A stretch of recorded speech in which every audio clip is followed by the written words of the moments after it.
Our today's topic is preparing the research design. अब अगर हम जरा रिकॉल करें एक तरतीब के साथ, तो हमने सबसे पहले देखा था कि रिसर्च कंडक्ट करने के लिए हम सबसे पहले क्या करते हैं, अपनी रिसर्च स्टेटमेंट या प्रॉब्लम को डिफाइन करते हैं। उसके बाद हमने पढ़ा था कि हम उसकी बैकग्राउंड में सर्च करते हैं, लिटरेचर करते हैं कि अब तक इस पर क्या काम हो चुका है। उसकी बेस पर हम क्या डेवलप करते हैं, अपना काम का ऑब्जेक्टिव क्या है। ठीक है। फिर उसके बाद हम डिसाइड करते हैं कि हमारे काम का हाइपोथेसिस क्या होगा, और फिर हम क्या करते हैं, रिसर्च डिजाइन करते हैं कि हमने अपनी रिसर्च को कंडक्ट किस तरह से करना है। जैसे आप जब कोई प्रैक्टिकल करते हैं, तो किसी एक चीज की डिटर्मिनेशन के 3-4 टेक्निक्स हो सकती हैं, लेकिन आप वो वाली करेंगे जो आपके सिलेबस में दी गई है या वो जो आपकी लैब में अवेलेबल है। तो बिल्कुल ऐसे ही रिसर्च कंडक्ट करने के लिए आप अपनी क्या प्रोसेस फॉलो करेंगे, क्या डिजाइन, क्या प्लान करेंगे, वो आपका क्या कहलाता है, रिसर्च डिजाइन कहलाता है। तो इसको आप किस तरह से डिफाइन करेंगे, conceptual structure with in which research would be conducted. आपका वो पूरा प्लान, वो पूरी लेआउट जिसमें आप कहते हैं कि हम इस तरह से रिसर्च कंडक्ट करेंगे, वो आपके पास क्या कहलाएगा, रिसर्च डिजाइन कहलाएगा। अब अगेन, रिसर्च डिजाइन आपने ऐसे ही नहीं कर लेना कि आप कहें कि मैं ये कर लूंगी, बल्कि आपने उसको करते हुए भी देखना है कि क्या मैं जो डिजाइन, जो प्लान सोच रही हूँ, क्या वो मेरी इस रिसर्च प्रॉब्लम का वाकई आंसर निकालने में हेल्प आउट करेगा कि नहीं करेगा। मैं कोई ऐसा मेथड या टेक्निक चूज कर लेती हूँ, मैंने कैल्शियम की डिटर्मिनेशन करनी है, लेकिन मैंने ऐसा मेथड या टेक्निक चूज कर ली जो कैल्शियम के लिए है ही नहीं। तो मैंने क्या किया, मेरी रॉन्ग अप्रोच थी, मेरा रिसर्च डिजाइन क्या था, गलत था। ठीक है। तो मुझे वो मेथड चूज करना है, वो प्लान चूज करना है जो मेरी रिसर्च प्रॉब्लम को सॉल्व कर सके। तो आपने रिसर्च डिजाइन करते हुए जिन चीजों का ख्याल रखना है कि आपकी स्टडी के ऑब्जेक्टिव क्या, आप क्या फाइंडिंग करना चाहते हैं, क्या उनके कंपैटिबल है। फिर method of data collection to be adopted, आपने डेटा इकट्ठा कैसे करना है, उसके लिए क्या मेथड अडॉप्ट करेंगे। सोर्स ऑफ इंफॉर्मेशन, यानी जो आप सैंपल लेंगे वो किस तरह का लेंगे, कैसे लेंगे, उसका डिजाइन क्या होगा। ठीक है। Tool for data collection, data collect करने का टूल क्या होगा। अभी आप आगे चल के पढ़ेंगे डेटा कलेक्शन की टूल से क्या मुराद है। हमारे पास केमिस्ट्री की रिसर्च में तो आपकी एक्सपेरिमेंटल बेस्ड रिसर्च है, लेकिन अगर आप सपोज कर लें कि आप कोई रिसर्च कर रहे हैं किसी प्रोडक्ट के बारे में या किसी ब्रांड की कोई प्रोडक्ट है, और आप चेक करना चाह रहे हैं, तो आप उसका डेटा कलेक्शन क्या करेंगे। आप अगर कोई फीमेल बेस्ड प्रोडक्ट है और आप उसके रिव्यूज के लिए जो है वो मेल से इंफॉर्मेशन ले लें, तो ये आपका टूल क्या है, इंफॉर्मेशन लेने का गलत टूल है डेटा कलेक्शन का। ठीक है। कोई बच्चों की प्रोडक्ट है और आप रिव्यू बड़ों से ले रहे हैं, तो ये आपका टूल जो डेटा कलेक्शन का क्या है, गलत है। तो आपने अपने रिसर्च डिजाइन में सारा बताना होता है कि आप डेटा कलेक्ट किस मेथड से करेंगे, और अगेन वो आपका मेथड जो है वो आपकी सूटेबल होना चाहिए आपकी रिसर्च प्रॉब्लम के लिहाज से। फिर आप डेटा को एनालाइज किस तरह से करेंगे, ये सब चीजें हमने आगे चल के पढ़नी है, डेटा को एनालाइज किस तरह करते हैं, और डेटा कलेक्शन के टूल्स भी हम देखते हैं अभी। अच्छा, अब इसमें हमारे पास क्या आ जाता है,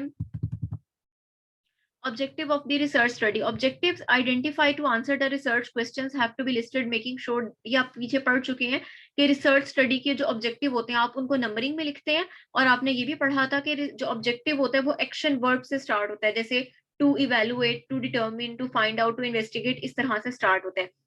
अच्छा, अब हम आते हैं मेथड ऑफ डेटा कलेक्शन, ये चीज आती है, इसको पढ़ते हैं।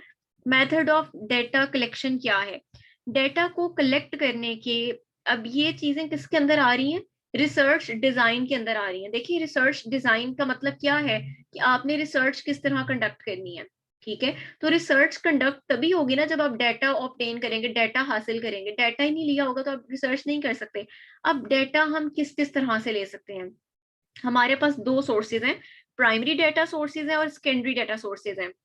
अब आपके पास यहाँ पर दिए गए हैं primary and secondary data sources, लेकिन यहाँ पर पेज, ये आपका है पेज नंबर 19, यहाँ पर उनके की पॉइंट्स दिए गए हैं। ठीक है। तो इन की पॉइंट्स को समझने से पहले आप क्या करें, अपने नोट्स में पेज खोलें, ये है आपका पेज नंबर 47। यहाँ पर प्राइमरी और सेकेंडरी डेटा सोर्सेज तफसील से दिए गए हैं, जहां से आपका इनका कॉन्सेप्ट क्या हो जाएगा, क्लियर हो जाएगा। फिर हम वापस कहाँ पर आएंगे, इस पेज नंबर 19 वाले पॉइंट्स को कैरी ऑन करेंगे। ठीक है, तो सबसे पहले हम देखते हैं कि पेज नंबर 47 पर आपको क्या पॉइंट्स दिए गए हैं। देखें, प्राइमरी और सेकेंडरी डेटा में जो मेन डिफरेंस है, प्राइमरी आपका जो होता है ये आपका फर्स्ट हैंड डेटा होता है, जो आपके पास बिल्कुल कह लें कि जो फ्रेश डेटा है, जो किसी बंदे की रिसर्च से आपके पास आया है, फ्रेश डेटा आपके पास क्या कहलाता है, या आपके पास कहलाता है प्राइमरी डेटा, या आप कह लें collected for the first time. ठीक है, सेकेंडरी डेटा क्या होता है, वो डेटा जो ऑलरेडी कलेक्ट किया जा चुका होता है या एनालाइज किया जा चुका होता है, वो आपका क्या कहलाता है, सेकेंडरी डेटा कहलाता है। ठीक है, मैं इसको रिपीट कर देती हूँ। प्राइमरी डेटा क्या है, फर्स्ट हैंड डेटा जो आप खुद कलेक्ट करते हैं। मे बी मैंने पहले स्टेटमेंट में कुछ गलत बोला है। प्राइमरी क्या है, वो डेटा जो आप खुद कलेक्ट करते हैं, फर्स्ट हैंड डेटा है। सेकेंडरी डेटा क्या है, जो पहले से लोगों ने रिसर्च की हुई है, वहां से जो आप डाटा इंफॉर्मेशन ले रहे हैं वो आपका क्या है, सेकेंडरी डेटा है। तो अब इसको देख लीजिए, primary data is the one which is collected for the first time bye the researcher. जैसे मैं डाटा इकट्ठा करती हूँ कि मैं डिफरेंट एज ग्रुप के स्टूडेंट्स के पास जाती हूँ और उनसे किसी प्रोडक्ट के बारे में, किसी चॉकलेट के बारे में रिव्यू लेती हूँ। ठीक है, ये क्या था, फर्स्ट हैंड डेटा था। मैंने अपना इस काम को लिखा, इसको पब्लिश किया। मेरे डेटा को अगर कोई और रिसर्चर यूज कर रहा है तो उस दूसरे रिसर्चर के लिए मेरा डाटा क्या कहलाएगा, सेकेंडरी सोर्स कहलाएगा, सेकेंडरी डाटा कहलाएगा, क्योंकि उसने अपनी इंफॉर्मेशन यूज नहीं की, वो मेरी इंफॉर्मेशन से हेल्प ले रहा है। तो वही बात बता रहे हैं, secondary data is the data already collected और प्रोड्यूस्ड बाय अदर्स। ठीक है, आप अगर कोई इंफॉर्मेशन किसी बुक में, न्यूज़पेपर में पढ़ रहे हैं तो वो क्या है, वो दूसरों की इंफॉर्मेशन है, दूसरों की ऑब्जर्वेशन है, वो आपका क्या कहलाएगा, सेकेंडरी डाटा कहलाएगा। और प्राइमरी डाटा क्या है, वो इंफॉर्मेशन, वो डाटा जो आपने खुद इकट्ठा किया है, वो क्या कहलाएगा, प्राइमरी डाटा। अब खुद इकट्ठा करने से मुराद ये नहीं कि आपने खुद अगर किसी अखबार से या खुद नेट से ढूंढा तो वो आपका अपना डाटा है, नो। खुद इकट्ठा करने से मुराद है कि आपने खुद अपनी ऑब्जर्वेशन, खुद लोगों से इंटरव्यू कर, ये भी हम देखेंगे किस तरह आप इकट्ठा कर सकते हैं, आपने खुद अगर कलेक्ट किया है तो ये आपका क्या कहलाएगा, प्राइमरी डाटा कहलाएगा। ठीक है, वो आपको बता रहे हैं कि जो प्राइमरी डाटा होता है ये आप फर्स्ट टाइम रिसर्चर लेता है। किस तरह लेता है, रिसर्चर जो है वो डायरेक्ट एफर्ट से लेता है, अपने एक्सपीरियंस से लेता है। जैसे मैंने आपसे कहा कि मैं इंटरव्यू करती हूँ लोगों के जाके और मैं उनसे किसी प्रोडक्ट का रिव्यू ले रही हूँ, तो इसमें मेरी बहुत सारी एफर्ट है बनस्पत इसके कि मैं घर बैठ के आराम से इंटरनेट पे सर्च करूँ। जस्ट मैंने टाइपिंग करनी होगी, मैं लिखूँ कि ये प्रोडक्ट कौन से एज ग्रुप में मकबूल है। तो दोनों की एफर्ट्स में उसमें फर्क है। ठीक है, अब आपके पास जो है प्राइमरी डेटा सोर्सेस कौन कौन से हो सकते हैं, आप किस तरह से डेटा इकट्ठा कर सकते हैं, सर्वे करके, ऑब्जर्वेशंस के थ्रू, फिजिकल टेस्टिंग हो सकती है, आप सवाल बना के ईमेल कर सकते हैं। ठीक है, फिर questionnaire filled and sent by numerators, personally आप इंटरव्यू कर सकते हैं, टेलीफोनिक इंटरव्यू कर सकते हैं, फोकस ग्रुप, केस स्टडीज, ये सब चीजें हमने डिटेल में पढ़नी है। सर्वे क्या होता है, ऑब्जर्वेशन क्या होती है, क्वेश्चनियर क्या होता है, और जो मैंने आपको पीछे पेज नंबर 19 स्किप करवाया वहां पर यही चीजें दी गई हैं। ठीक है, कि क्वेश्चनियर के क्या जो है ड्रॉबैक्स हैं, क्या एडवांटेजेस हैं, हर एक चीज का दिया गया। तो उससे पहले समझना ये जरूरी था कि प्राइमरी डाटा एक्चुअली में क्या होता है। ठीक है, उसके बाद आता है सेकेंडरी डाटा। सेकेंडरी डाटा आपके पास क्या है, ये आपके पास सेकंड हैंड इंफॉर्मेशन होती है, यानी ये वो है इंफॉर्मेशन है, इसमें आप कहेंगे कि which is already collected and recorded by any person other than the user for a purpose.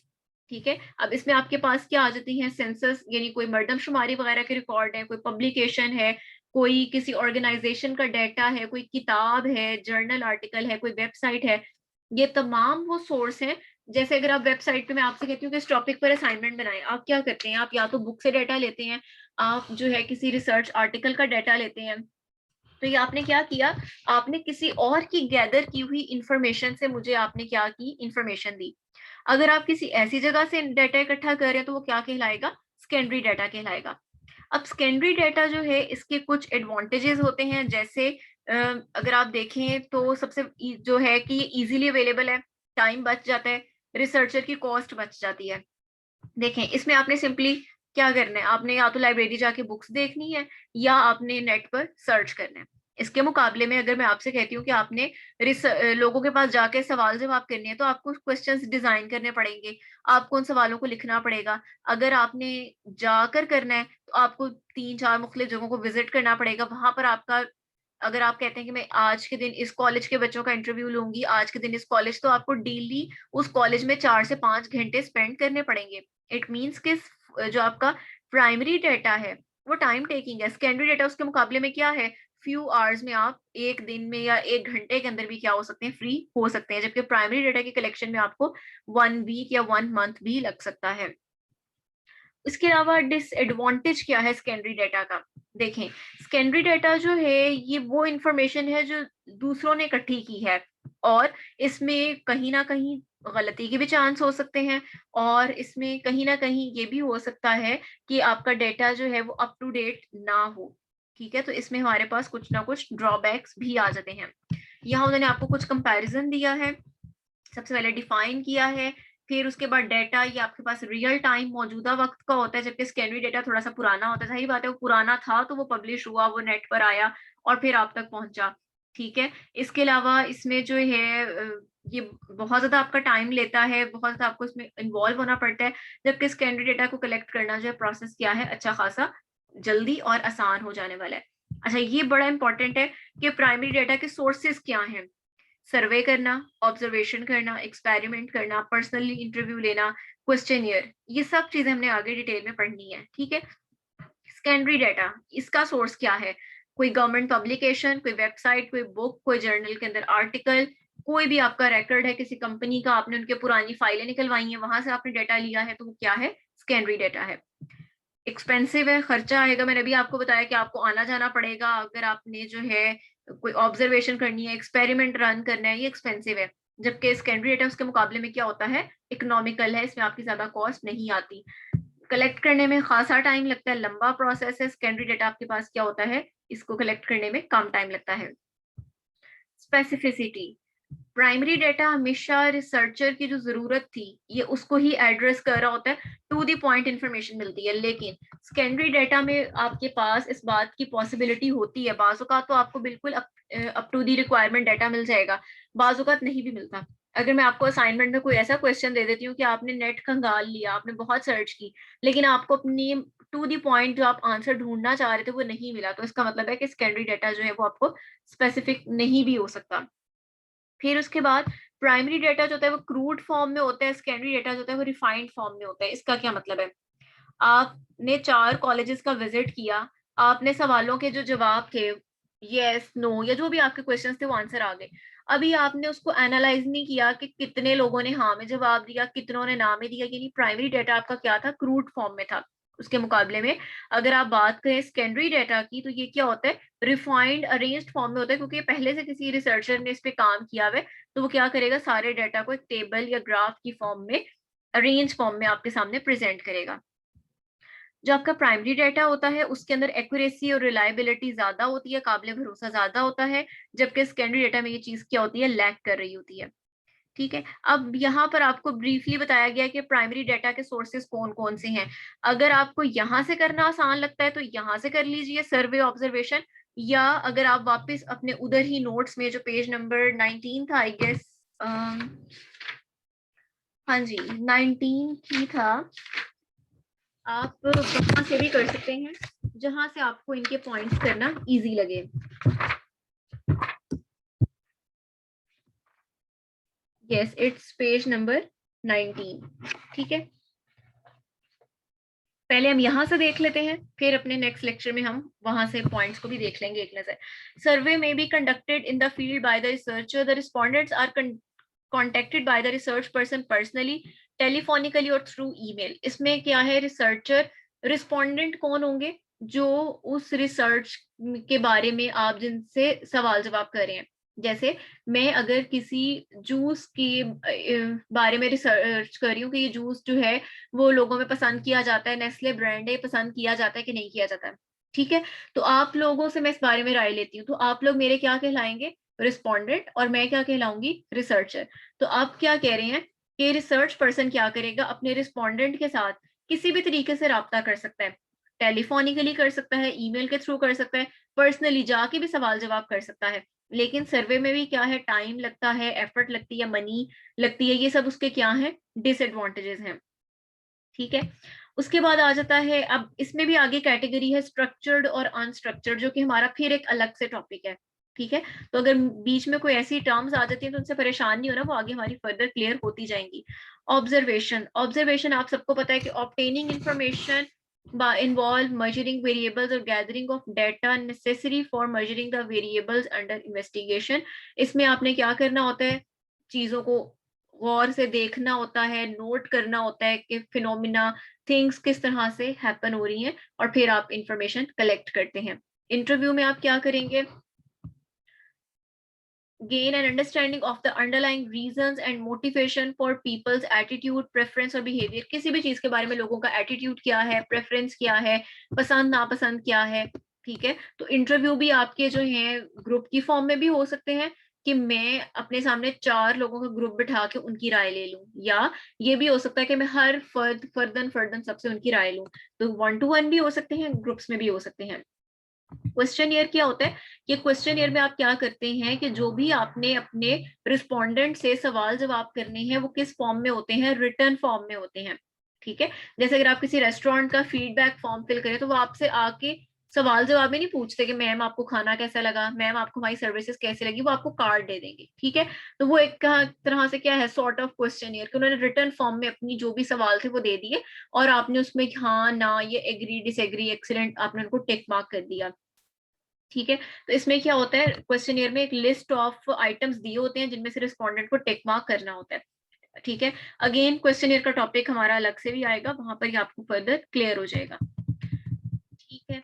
अच्छा, उसके बाद आ जाता है सेकेंडरी डेटा सोर्सेज। ये जो है आपके पास जो है, अगेन वही बताया हुआ है कि वो हैं जो कि दूसरों ने कलेक्ट किए होते हैं, और ये कहाँ से हो सकते हैं, वेबसाइट, बुक, जर्नल आर्टिकल, या कि कोई भी इंटरनल रिकॉर्ड हो सकता है। ठीक है। ये अगेन उन्होंने एग्जांपल दी है, बुक, आर्टिकल्स, कोई डॉक्यूमेंट्री है, synopsis, descriptions, encyclopedia, text books, review, essay. ठीक है। ये सारे अल्फाज वही हैं जिनसे आप वाकिफ हैं कि ये क्या चीज होती है। इन सब में क्या होता है, पहले से किसी का डाटा पेश किया जाता है। तो जब आप इसको यूज कर रहे होंगे तो इसको यूज करते हुए अपनी रिसर्च को फॉर्मुलेट अगर करेंगे तो आपका डेटा सोर्स क्या कहलाएगा, सेकेंडरी कहलाएगा। ठीक है। तो होपफुली कि यहाँ से आपका प्राइमरी और सेकेंडरी डेटा सोर्सेज का कॉन्सेप्ट क्लियर हो गया। अब हम अपने नेक्स्ट लेक्चर में वही पेज नंबर 19 पे जो डेटा सोर्सेज दिए थे वहीं से कंटिन्यू करेंगे, ताकि आपके माइंड में पिक्चर क्लियर हो चुकी है, और फिर हम वहां देखें कि क्वेश्चन ईयर क्या है, सर्वे क्या है, फिर एक वर्ड यहाँ स्ट्रक्चर और अनस्ट्रक्चर्ड इंटरव्यू का आया था, वो भी वहीं पर हम देखेंगे। ठीक है। Thank you.